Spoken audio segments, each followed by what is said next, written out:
Rocky. Look, it's the viewers out there. Hey folks, Alex Jones here. I want to wish you a wonderful Thanksgiving with your family here in the United States and wish everybody goodwill across the planet. This is going to be the intro to Infowars Nightly News this evening, and then we're going to have a retransmission of the groundbreaking interview with Charlotte Iserby, Skull and Bones Blown Wide Open. So that's coming up in just a moment. But Rocky is Aaron Dyke's dog, and I personally have really gotten to know Rocky over the years, and I really, really like him. But he doesn't like being held up like that. He likes laying prone here. Rob, you want to give him a video shot here of Rocky? Sure. Now, this is where Rocky really likes to be. He is absolutely happy and lavishing himself. No, seriously, it's little sweet creatures that are important in this world, especially not just our dogs, but our children.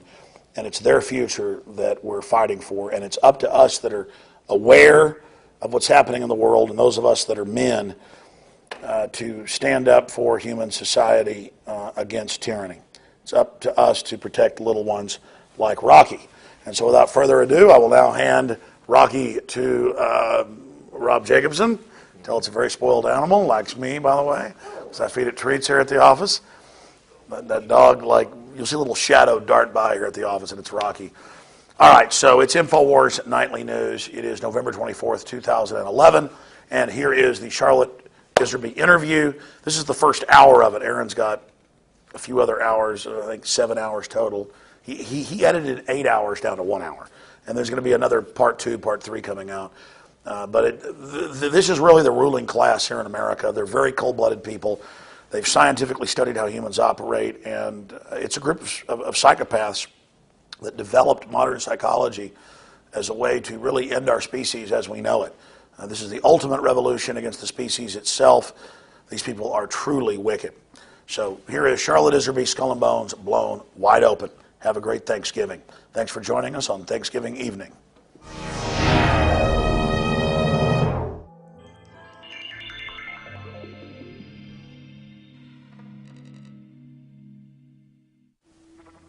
Skull and Bones, the order at Yale, 15 of them selected out of every junior class.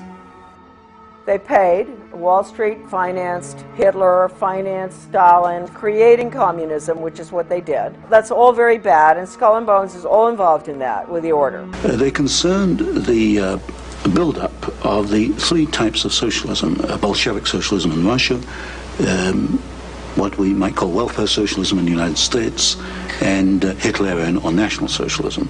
And each book examines the financing and the contributions made by Wall Street, by international bankers, to the development of that specific form of socialism. It also was involved in changing the American education system from a classical academic, brain-oriented thinking, destroying that, and imposing an animal training method, which Skull and Bones was deeply involved, and I think I would just say the only entity at that time deeply involved, and managed to bring that wretched system of operant conditioning, Pavlov, Skinner, whatever you want to call it, animal training, out of the laboratory in Leipzig, Germany, Wilhelm Wundt, and get it adopted by leading American educators. Motivation and reward are crucial factors in learning.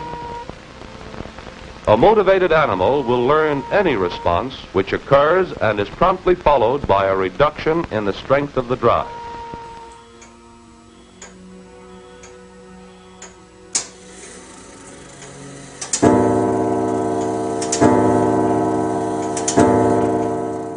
My father and grandfather were members of the order. Skull and Bones was put together by William Russell in 1830, secret society at Yale University. And the connections with Germany are pretty extensive. You know, the Illuminati, I think it's got to be, I think that there's a lot of research out there that I haven't even read that is there, that does connect it with the Illuminati. And the Illuminati, of course, was Bavarian Marxist society based on destroying the family, destroying the church, which at that time was Catholicism, destroying religion. We're destroying national entities, boundaries, no more. I have, the Proofs of Conspiracy by Robeson, an original copy of that, and it says right in there, where the order, it's interesting, the order, right? The goal was to, just as I said, down with the family, down with the royalty. At that time, governments were royalty, and they were religious. That was Western European, right? Down with nationalism, get rid of countries, drop borders. I mean, and people think that that's new. The Illuminati order, this is skull and bones, see? The Illuminati order documents show that Raphael in the Illuminati is identified as the same Professor Karl Casimir Wundt. This is fascinating. Kirchenrat Karl Casimir Wundt, the one we're talking about, was professor at Heidelberg University in the history and geography of Baden, this town, and pastor of the church at Weibelingen, a small neighborhood town. So Wundt was connected with the Illuminati, his grandfather. Well, this is the background of Wilhelm Maximilian Wundt, who really trained the American educators in the behavioral psychology, stimulus response training type of Skinner, operant conditioning, bells, whistles, all that stuff, which does not teach, it trains for the workforce. Now, this was the order at Yale was directly connected with Wilhelm Wundt. They sent educators over there to study under Wundt. Stanley Hall was the first one to go. This is so important, this stuff here. The Hegelian influence on Hall. Between 1870 and 1882, a span of 12 months, Hall, the American, there's a lot of information on him here too, but I won't go into it. He was connected with Skull and Bones prior to going over. They probably sent him over. Spent 6 years in Germany. And he says, I do not know of any other, this is Hall talking, any other American student of these subjects, philosophy and psychology, who came into even the slight personal contact it was my fortune to enjoy with Hartmann and Fechner. They were psychologists over there as well. Nor of any psychologist who had the experience of attempting experimental work with Helmholtz. And I think I was the first American pupil of Wundt. Now, Wundt is the one we're dealing with, Wilhelm Wundt from Germany. He had the first laboratory, and people think that American psychology and all was, the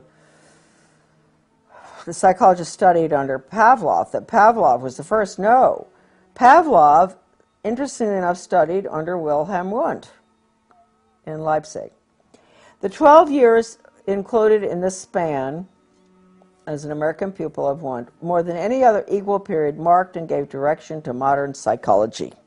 Wilhelm Wundt, 1832 to 1920, professor of philosophy at University of Leipzig, was undoubtedly the major influence on G. Stanley Hall, who was subsequently, who trained, all the others, Thorndike, Dewey, and all of them, okay? And he was sent over.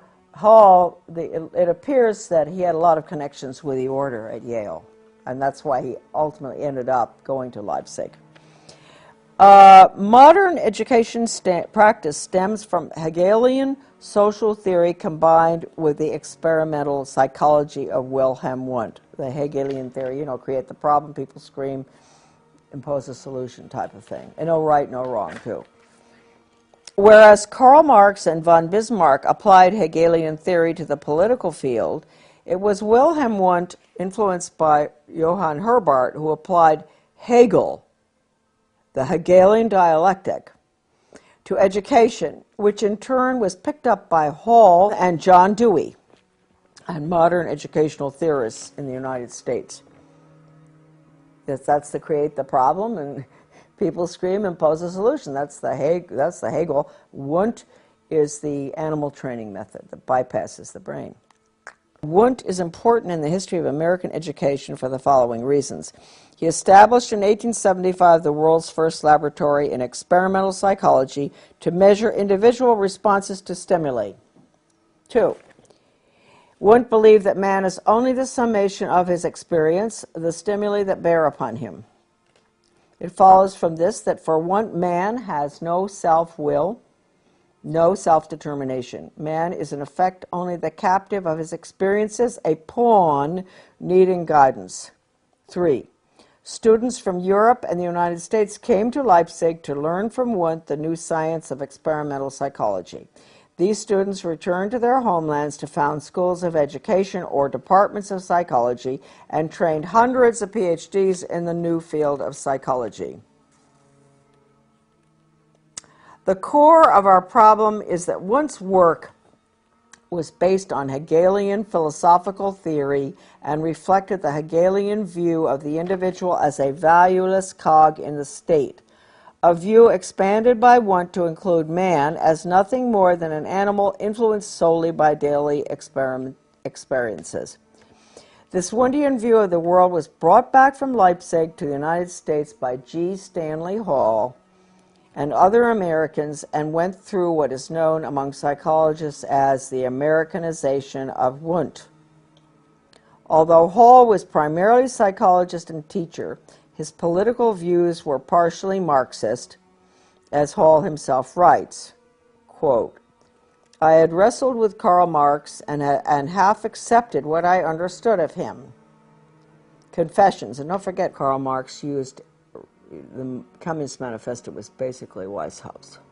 It's important to remember that. Huh? So this is really a very fine chapter out of Sutton's book, America's Secret Establishment. This is a chapter, How the Order Controls Education. And I want to point out that nobody but Sutton in the writings on the order has ever really dealt with education. Sutton saw the importance. I mean, he'd been doing all the work on our, aid to the Soviet Union on technology and all for the Hoover Institute.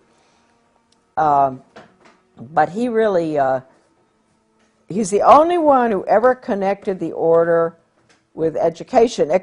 Even this great book that we've all, that Sutton Leipzig Connection, this great book, I don't believe that Paoli Leone understood the connection with the order either. He wrote about Wundt. It's a fantastic little book. You couldn't get it. The viewers can get this book. I think it's, there are a few very important books on education. I'd say that this is the #1 book on education that's ever been written, this little book. And I think Anthony Sutton agreed, because he got a lot of his work in his book on the order from the Leipzig Connection as well. If we want to start with the condition of the average American right now, who has been conditioned by the television and in the schools and pretty much in daily life, with the community councils and all, it goes away from the individual. Everything is to get, John Dewey said it, we have to get rid of the individualism. Everything goes towards the collective, the group.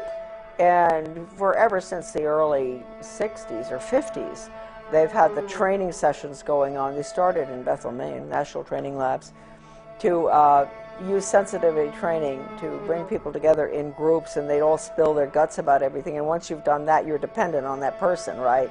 Because they know everything about you.